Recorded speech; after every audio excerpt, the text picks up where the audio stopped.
Hello and welcome to livealittlehigher.com.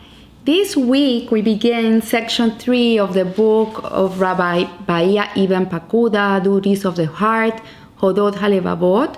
We begin the gate of serving God. So the first gate that we learned was about the unity of Hashem, about how God is everything.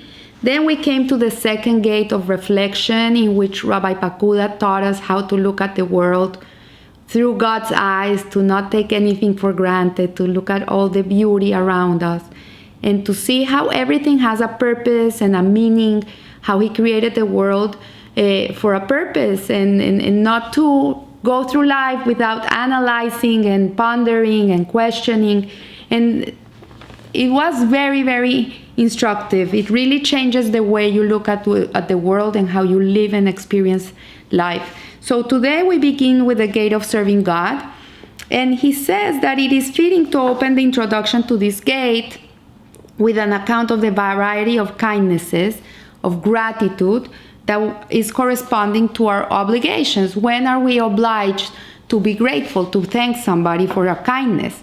So he says, let us begin with that, what is obvious to all of us. If someone helps you, it is your duty to thank him. So if someone opens the door for you to go into the bank or into a shopping mall or wherever you are, the proper thing to do is to say thank you. Like, people do kindness for you all day. They pack your bags in the supermarket. Someone comes and helps you with something, carrying heavy bags.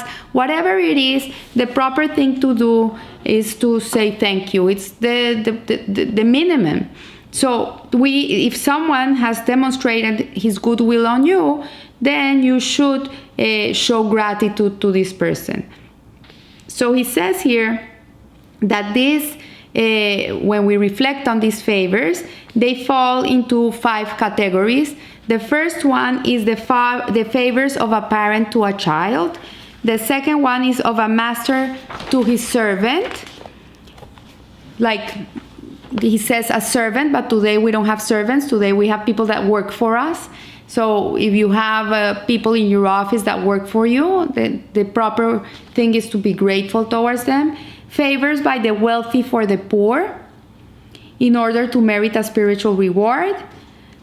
And those that one does for another in order to gain a good reputation, honor, and worldly return. And 5, favors done by the powerful for the weak, out of compassion and empathy. So let us examine now each one of them one by one and see what is the proper thing to do and how we have to feel about this gratitude, right? So it says here that if somebody does a favor for you and it was unintentional, like he didn't realize he did a kindness for you, he didn't even notice, then you're not obliged to say thank you. And so he says here that the first favors of a parent for his child, clearly a parent intends to further his own interest through his child. Like a parent, he wants to give his kid the best of the best. All parents want to feed their kids, dress their kids, give them a good education.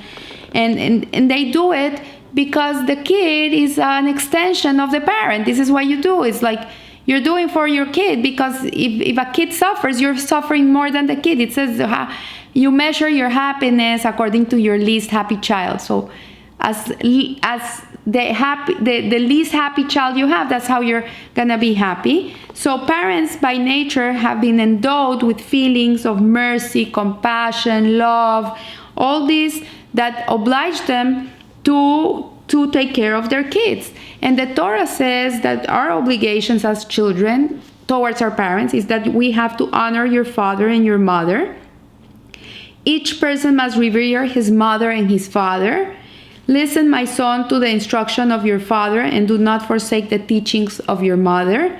And a son honor his father, and a servant his master. So the child is obliged to be grateful to his parents, to honor them. It's one of the 10 commandments, actually. So you have to honor your parents. You don't have to love them. You're not obliged to love your parents, but you have to honor your parents. And how do you honor them? By showing gratitude, by being grateful for everything they do for us. Parents sometimes don't do things for them to be able to provide for their kids. So the good actually comes from God, and the parent really is an agent. So when you're grateful to your parent because of the kindness he has done to you, at the same time you're being grateful to Hashem because your parent is actually an agent of God that is providing to you, but really the one that is providing for you is Hashem through your father or your mother, or your father and your mother. So as for the favors of a master for his servant, or a boss towards his employee, it is obvious that his intention is to increase his profit by improving his investment. So if you obviously a boss has an interest to treat his employee in a nice way, because if he doesn't treat him nice, this person is not gonna work happy.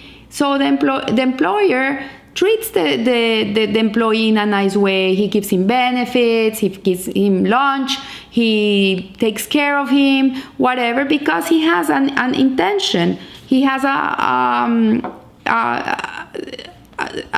agenda with this person. So he needs his services, and he's really motivated by self-interest. Nevertheless, the Creator, may he be exalted, has obligated the servant or the employer to serve and thank his master, as it is written. So nevertheless, it doesn't matter the intention of the employer. The employee has an obligation towards the employer to be grateful towards him, as a son honors his father and his mother. Because also the employer is really the agent to give this person his money, to give him his parnasah. He's just there to give him the opportunity to work and make a living. So he who is generous with the poor, in order to secure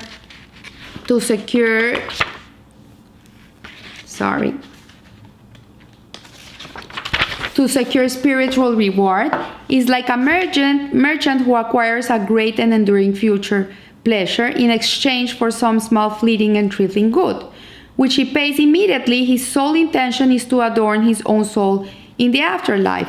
So a person that is generous to a poor person, he's doing it because it's his obligation to be generous to a poor person. It's tzedakah, and we're obliged. It's an obligation. We have to feed the poor.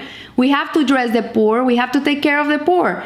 But at the same time, we know that there's a reward for doing this. We have a place in the world to come. So it says here that that it is fitting to thank the person that is giving him food, clothes, money. You have to be thankful if you know who is giving to you. Many people give tzedakah anonymously. They give to somebody to give to somebody else. So in this case, you're not obliged to thank the person personally because you don't know who he is. But if you know who this person is that is giving you kindness, then you have an obligation to be grateful to him. So one who does a favor for another because he loves acclaim, honor, and worldly return is like one who stores something with his friend or deposits money with him out of fear that he may need it later on. Although his motive in helping others is self-serving, praise and thanks are owed. So if a person makes a favor to someone else, he does a huge favor to you, but the underlying need of that person is to have honor, that someone will honor him, that people will know how good he is. It doesn't matter. At the same time, you have to be grateful because kindness has been given to you. And as the wise man King Solomon says, many court the favor of a generous man, and everyone is a friend of a man who gives. Like, people love people who give. Really, these are the most famous people in the world, are the givers. So people want to be close to a person that is giving, and a man's gifts bring him prosperity and lead him into the presence of the great. So people like to be surrounded with people who are giving. But nevertheless, even if these people who are giving, their agenda is to have honor and prestige in the eyes of other people, the person that is receiving goodness from these people is commanded to be grateful and say it, and say to these people that you're grateful. He who helps the disadvantaged, for whom he has compassion and feels badly, intends to free himself of the heartache which has come upon him as a result of the sorrow and pain which he feels on their account. He is like someone who seeks relief from pain by putting to use the good which God has given him. So a person who helps other people because he feels bad for them, he's merciful. Like you see a poor person in the street and you feel bad for them, and you give to them, you're doing out of goodness, you're doing out of your heart, out of your compassion. But this at the same time makes you feel good. When you give to others that are less fortunate than you, then you feel worthy. You feel like, okay, God gave me all this so I can help other people. And that gives you a sense of goodness. It makes you feel good, purposeful. So it says here, nevertheless, he does not go unthanked, as Eob said. If I have seen a wretched man with no clothes, a poor man with nothing to cover him, if his loins did not bless me when he warmed himself with the fleece of my sleep. So a person that is a recipient of the kindness of someone else is also obliged to say thank you. So we can see from what has been said that whenever a human being performs good things, goodness for the sake of another person, no matter what motivates him, no matter what's his interest, he is obliged to be grateful and acquire himself a beautiful adornment, because gratitude really is one of the most beautiful midots, one of the most beautiful character traits a person can develop. Gratitude gives you everything else. When a person is given and he's not grateful and he's not looking at what is done for him, it's not good. The bracha, the blessings that come to your life come through gratitude. So nevertheless, this does not deny him the praise and gratitude. Reverence, love, and reward are due to him. So if a person does good to you, that his opportunity in this world to serve God by doing kindness when he's given the opportunity. But your obligation when you are a recipient of kindness is to be grateful. So Rabbi Pakuda finishes here. How much then does a man owe service, praise, and gratitude to the Creator of all good? Because all the goodness you receive in this world through other people, in reality, they are the agents of Hashem. It comes from God, really. And whose goodness has no bounds, is perpetual and undying, and comes with no self-interest. Hashem does goodness for us. He has no ulterior motives. He has no need to be famous. He does not need to be honored. He does not need to feel good. And he does it out of pure hesed, pure mercy and kindness, and his desire to do good to the world. So, but only grace and loving kindness are given to men by Hashem. And so I leave you here. I wish you a blessed week, and remember, live a little higher. Thank you.